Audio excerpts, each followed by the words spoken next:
تمسخر احکام الله متعال، تمسخر آیات، تمسخر دعاها، تمسخر الفاظی که در شعر آمده، شوخی با کلام الله متعال، شوخی با احادیث رسول علیه السلام، شوخی با مقدسات، شوخی با بهشت، شوخی با دوزخ، یکی از مسائلی که متاسفانه انسان مشاهده میکنه و بسیار خطرناک است. به کفر میرسانه انسان رو، به کفر میرساند. کفر به نص صریح آیات قرآن کریم، ولئن سألتهم لیقولن انما كنا نخوض و نلعب. بعضیا شوخی میکنن، الله متعال اینطور گفت، نعوذ بالله، از زبان الله دروغ میبندن. در محافل وقتی بنا تذکر میده آقا ما شوخی میکنیم، نعوذ بالله فلانی رفت پیش الله متعال، جبرئیل رفت پیش الله متعال، الله متعال اینطور گفت، الله متعال اونطور شنید. کفر است این کلام ها. نسبت دادن آن چیزی که الله متعال نگفته بر الله متعال کفر است. مثل این است که شما بگید در قرآن آمده است، خدا در قرآن گفته که فلان رفت پیش فلان، فلان رفت پیش فلان، از پیش خودتون هم تو آیه بتراشید. کفر است این چیزها. الله متعال میفرماید کیست ظالمتر از اون کسی که بر الله متعال به دروغ چیزی را نسبت میدهد؟ و من اظلم ممن افتری علی الله کذبا. فلانی رو بردن و بهش در بهش اینطور گفت، خدا اونطور گفت. فلانی رو بردن در دوزخ، در دوزخ اینطور گفت، خدا اونطور گفت. از کجا؟ شما چطور جرأت میکنید در حضور الله متعال، در ملکوت الله متعال، در پادشاهی الله متعال برای الله متعال جوک درست میکنید؟ اسم شما هست انسان مسلمان. آخه دوزخ چیزی است که انسان با اون جوک درست بکنه، مسخره بکنه، طنز درست بکنه. با ارکان ایمان، با ارکان اسلام، با نماز کلیپایی رو ما میبینیم نماز رو مسخره میکنه طرف، نماز خواندن رو مسخره میکنه، اذان رو به تمسخر گرفته، تلاوت قرآن رو به تمسخر گرفته، آیات قرآن کریم رو داره عوض میکنه، کلمات رو بر وزن آیات قرآن و این شوخی هایی که متاسفانه برخی از اهل دین دارن انجام میدن، طلاب علوم اسلامی انجام میدن، آیات قرآن کریم رو بر وزن آیات قرآن کریم یه چیز دیگه ای درست میکنه. آیات قرآن کریم رو در جایی که نباید استفاده بکنه استفاده میکنه و میخنده. چرا؟ اینجا الله متعال به بنی اسرائیل گفت وقتی وارد میشوید به بیت المقدس بگویید حطتون. یک حرف اضافه کردن، حطتون رو گفتن حنطتون، گندم کلمه عوض شد دیگه. الله متعال میفرماید چنان عذابی بر آنها نازل کرد فانزلنا علی الذین ظلموا، بر سر این ظالم ها عذابی نازل کردم، رجزا من السماء، عذابی از آسمان، طاعونی از آسمان، گرفتی از سمت آسمان، بما كانوا یفسقون، به خاطر این فسق و فجوری که انجام دادن، به خاطر اینکه این از راه خارج شدن، به انحراف کشیده شدن. اینجا فسق معنی کفر است. بما كانوا یفسقون، چون عذاب نازل کرده الله متعال. این فسق اکبر است. ما گفتیم قبلا هم فسق دو مدل ده. فسقی که فسق به معنای لغوی، فسق یعنی خروج از یک شی، خروج از ایمان فسق است. گناه کبیره یک فسق است، خروج بر علیه آنچه که الله متعال گفت، اطاعت نکردن دستور الله متعال. اینجا فسق اکبر است، کفر است. شوخی با آیات، نصوص شرعی کفر است. در سوره که توبه میفهمه وقتی اونها میگه چرا این کار میکنین، لیقولون انما كنا نخوض و نلعب. بابا سخت نگیرید، ما شوخی میکردیم. بابا شما ملا هم دیگه همه چی رو سخت گرفتید. قل ابالله و آیاته و رسوله کنتم تستهزئون. هیچ چیزی برای شوخی پیدا نکردید جز الله متعال، آیات الله متعال و رسولش.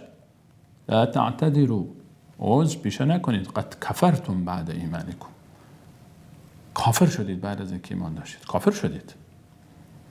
شوخی با آیات قرآن، شوخی با احکام شرع، تمسخر آیات قرآن، احکام شریعت، مقدسات، این خط سرخ رو برای خود مشخص کنیم. مقدسات خط سرخ است، شوخی نکنید، خواهش میکنم شوخی نکنید. ایمان خود را به خطر نیندازید، اجازه ندهید در حضور شما کسی از این شوخی ها بکند.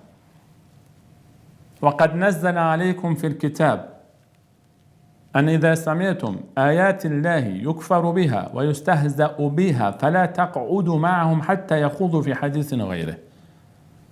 در کلام قرآن کریم آیه نازل شده است وقتی در جایی نشستید به الله متعال به آیات الهی تمسخر می شود، ننشینید با آنها تا در موضوع دیگری وارد شوند.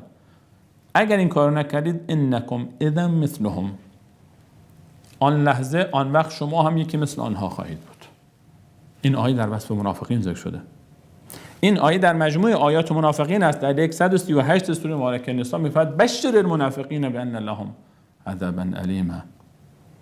منافقان رو مژده بده که عذاب دردناکی در مسیر آنهاست. 2 آیه بعد این رو ذکر میفرماید در الله متعال جای نشستید آیات الله متعال دین به تمسخر گرفته می شود، محتوای آیه این است. لفظش رو خواندم خدمت. با اونها ننشینید. اگر نشستید شما با اونها مثل هم هستید. ان الله جامع المنافقین والکافرین فی جهنم جمیعا. آخر آیه میفهمد در الله متعال منافقان و کافران رو با هم در جهنم جمع میکنه. این نفاق است، این کفر است. تمسخر با آیات الله متعال، مسخره کردن آیات الله متعال، به شوخی گرفتن احکام الهی، بازی کردن با آنها کفر است. این رو به دوستانتان بگویید، به خانواده بگویید، به عزیزانتان بگویید، به هم محفلی های خود بگویید، اجازه ندهید.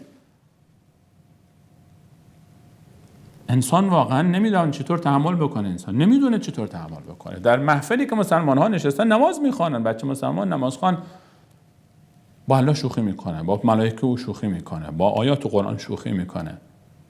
این شوخی هایی که خارج انسان از به کفر میرساند، به کفر میرساند. بنی اسرائیل یک کلمه رو یک حرف اضافه کردن بهش، حتتون رو گفتن هنتاتون، اما از روی تمسخر. الله متعال فرمود که فانزلنا علی الذین ظلموا فبدل الذین ظلموا، در این آیه فبدل الذین ظلموا، الله متعال میفرماید که کافر ظالمان قولی را که به اونها گفته شده بود چیز دیگری رو اضافه کردن. فانزلنا علی الذین ظلموا، باز دوباره میفرماید نازل کردم بر این ظالمان، در حالی که میشد اینجا استفاده بشه فانزلنا علیهم، کلمه هم استفاده بشه، ضمیر استفاده بشه، اما دوباره همون الذین ظلموا رو تکرار کرد الله متعال تا شوم بودن کار اینها رو نشان بده، زشت بودن کار اینها رو. فانزلنا علی الذین ظلموا رجزا من السماء بما كانوا یفسقون. در شرح این آیه مفسرین نوشتن 70,000 نفر رو الله متعال با طاعونی که فرستاد از بین برد. 70,000 نفر از بنی اسرائیل به خاطر اهانت و تمسخر کلام الله متعال، دستور الهی کشته شدند. 70,000 نفر به خاطر اضافه کردن یک حرفی. حتتون رو گفتن هنتاتون. الله متعال از اونها خواسته بود که اینطور با تواضع بیاید بیرون، وارد شهر بشید، احترام بگذارید، برعکسش یک چیز دیگه انجام داد. الله متعال هیچ نیازی به کسی ندارد. نه نیاز به تو دارد، نه نیاز به من، نه نیاز حتی به پیامبرانش نیاز ندارد. این یشاء یذهبکم ایها الناس و یأتی بآخرین. بخواد همه شما را از بین برای گروه دیگری میآورد. ادب با الله متعال رو رعایت کنیم. ادب با دین رو رعایت بکنیم. کسی جرئت نمیکنه با پدر شوخی بکنه، با الله شوخی میکنه. عجیبه این کار. حرمت ها رو نشکنیم.